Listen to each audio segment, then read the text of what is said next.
Knowledge can be a profound agent of change, especially within systems designed to keep our awareness confined. When the goal is to guide perception or shape belief, a truth that expands our inner world becomes a powerful force. Across history, there have always been wisdom keepers who hold a vision that can reshape our understanding of the present by illuminating the past. This kind of awareness is often seen as disruptive to structures that rely on keeping us contained. It is knowledge typically reserved for those on a dedicated path. Yet, as ancient teachings suggest, the time comes when this awareness must be shared with all. These insights often emerge from what we could call the quiet spaces of our shared human story. The parts of our journey we are often taught to ignore.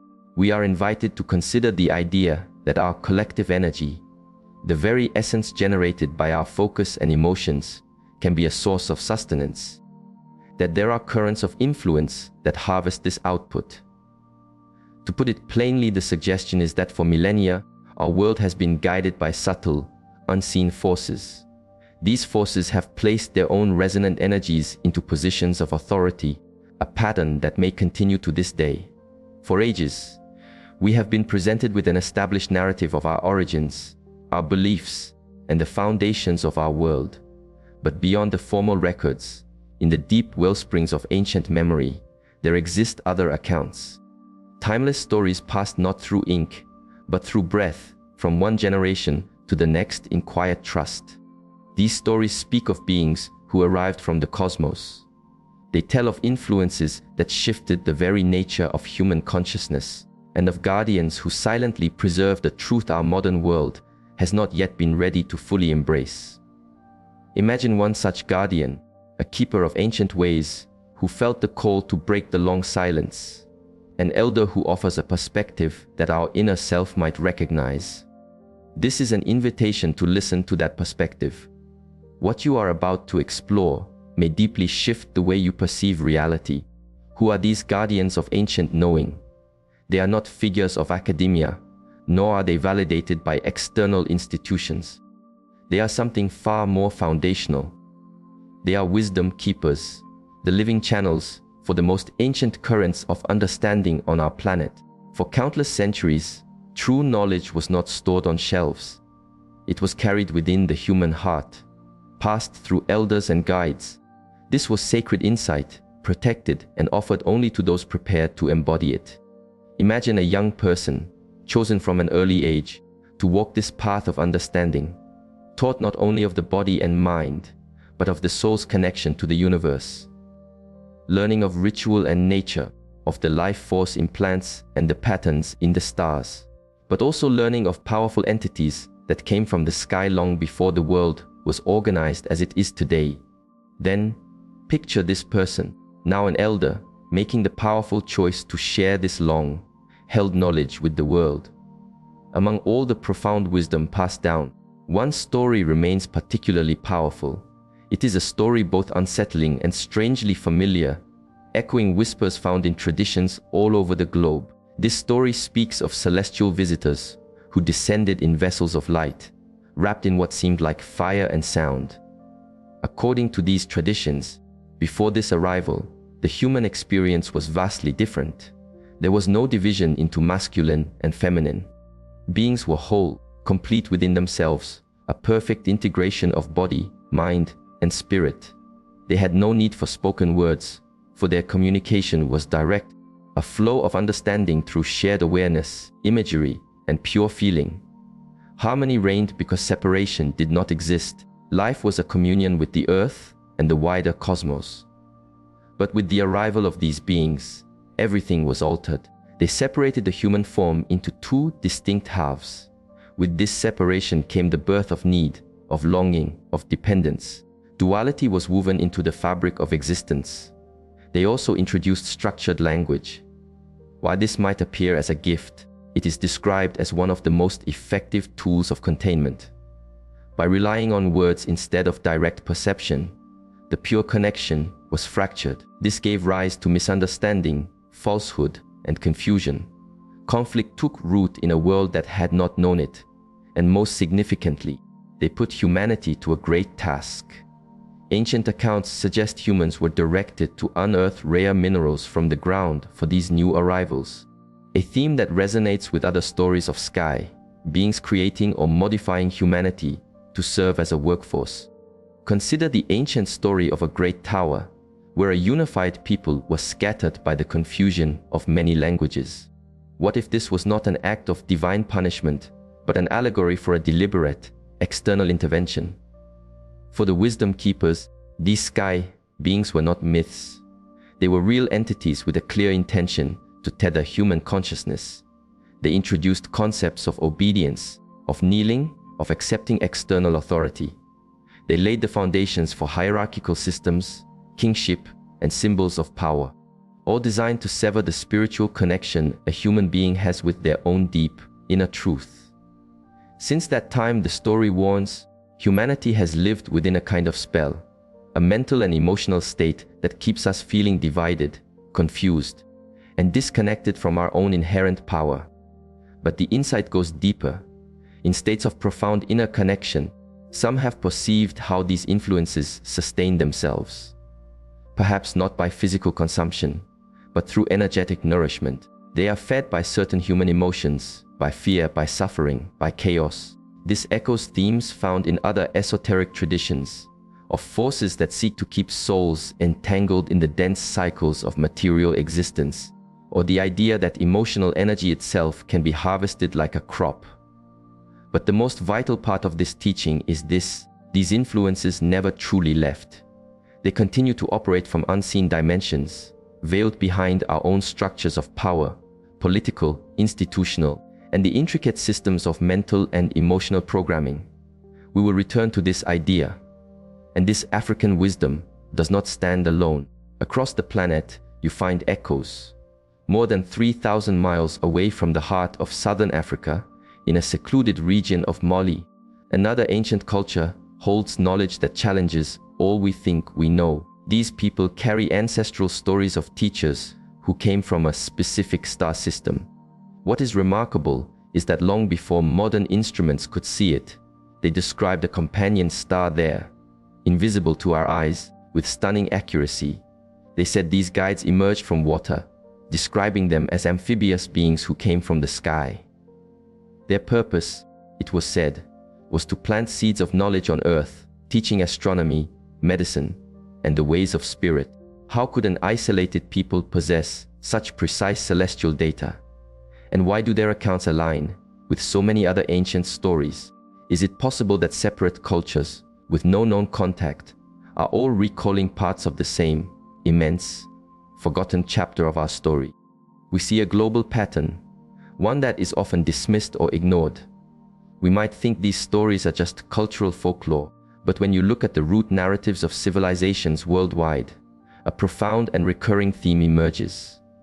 The story of humanity being altered, guided, and disconnected from its original state. These traditions speak of beings from the stars, who brought knowledge but also control. In the Americas, stories tell of celestial guardians who taught the first people, but also warned of cycles of decay if humanity lost its spiritual way. In the ancient Fertile Crescent, myths describe gods who fashioned humans in their own image, not from love, but to use them as a laboring class. Even in sacred Western texts, read from a new perspective, we can see traces of this intervention. A deity who punishes, imposes, separates, and demands unquestioning obedience. Some thinkers who have studied these threads come to a powerful conclusion. These influences did not just vanish into the past. In their view, they continue to act today, operating from behind the curtain, maintaining their hold through our modern social, political, and technological worlds. And it is here that these ancient tales begin to sound less like legend and more like a profound insight into a much larger reality we are a part of. What of the hidden lines of influence and the new ways of control? According to this perspective, the entities once seen as gods did not disappear. They simply changed their masks. They became dynasties, lines of inheritance, structures of power that have lasted for ages. Throughout history, certain elite families have claimed a special purity in their bloodline. This view suggests this purity may not be merely symbolic, It proposes that some of these lines of influence carry the resonant frequency of those very beings who first intervened, and they have preserved their power through secrecy and social shaping. How do they operate today? Not with visible power, but through engineered conflict, economic instability, and waves of collective fear. Through constant, relentless division. When people are fragmented and polarized, living in fear or hopelessness, their emotional state drops to a low vibration. From this state of anger, grief, or apathy, they are far more easily guided. In the past, this was achieved through rigid belief systems. Then came the great tool of the last century, mass media, which fixed a single story, an official version of reality, and used fear as an invisible form of governance. But perhaps the most effective tool is the one we now hold in our hands. With our interconnected world, they no longer need to watch us. We willingly offer up our data, our emotions, our very thoughts. And more profoundly, it has shattered our focus. It has polarized us into tribes that cannot speak to one another and keeps us in a state of perpetual reaction. Instead of fostering unity, collaboration, or spiritual growth, it cultivates conflict, noise, and distraction. A deep loneliness in a crowded world. This is how the pattern continues. When we are not at peace within ourselves or with each other, when we are divided, tired, and cut off from our true nature, we are easy to keep in a state of sleep, easy to influence. But there is no cause for despair. This knowledge, which can seem dark, can become a powerful catalyst for our own awakening. It can propel us toward a state of genuine freedom and inner light. The purpose of this insight is not to fall into resignation or get lost in theories that drain our spirit. The purpose is to understand the nature of the environment we are in. Like understanding the rules of a complex game. When you see the screen you are playing on, you gain the ability to move beyond it. Perhaps we chose to be here, in this time, for this very reason. When this possibility resonates within you, something profound begins to shift. The external world loses its grip. You start to remember who you are, and you see how you can free yourself from the forces that consume your energy and keep your awareness limited. Only then do you begin to truly live. You might even glimpse how to transcend the game itself and reach the next level of your own being. The greatest act of liberation is reunification. When you understand this mechanism of division, you start to see it everywhere. It is a pattern that repeats, wearing different masks, different colors, different flags. But the engine is always the same: divide, fragment, confront, confuse, weaken. And it is precisely by observing this pattern, by seeing the method clearly, that you begin to reclaim your own power. If all this effort is spent on separating us, on distracting us, on making us forget our true nature, then the most powerful spiritual act is to do the precise opposite. It is to hold your attention, to keep it focused, centered, and sovereign. In a world that pushes for division, it is to consciously choose unity, not just an outer unity with those around you, but first and foremost, an inner unity.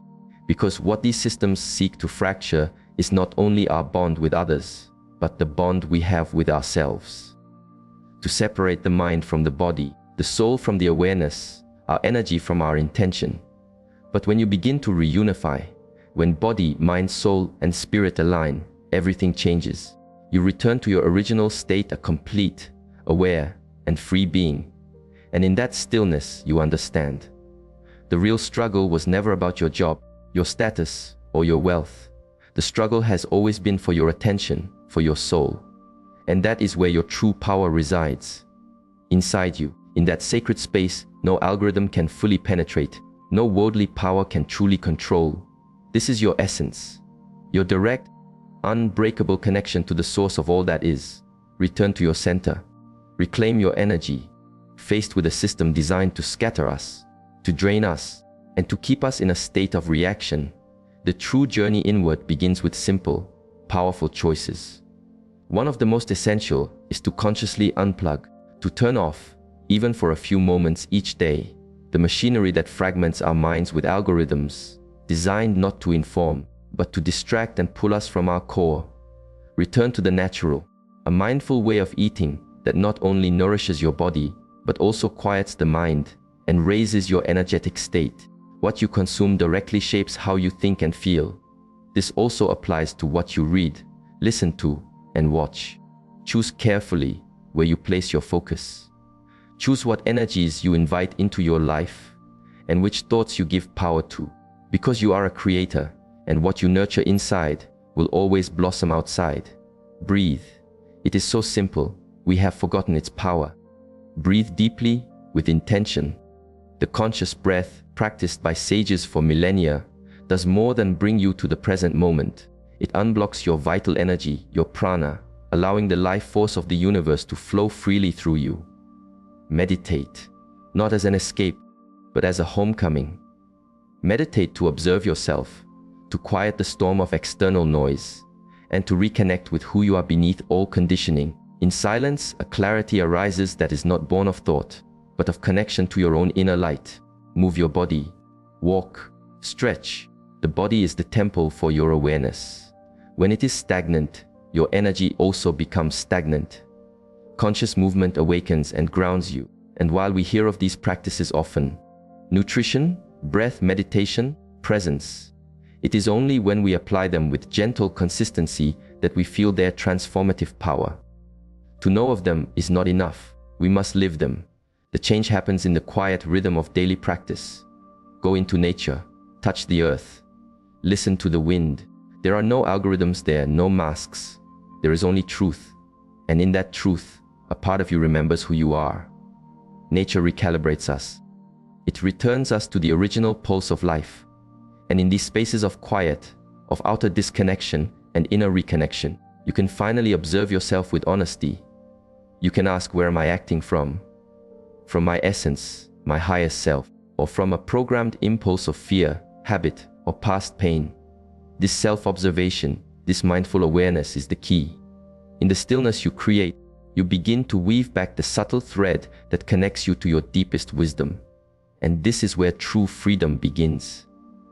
When you cease only to react and begin to create from spirit. Step by step, you reclaim what was sought from you, the sovereignty of your attention, the integrity of your being, and the sacred energy that has lived in you since the very beginning. Thank you for journeying through these thoughts with me. I hope this perspective has been useful and enriching for your own path. Until next time.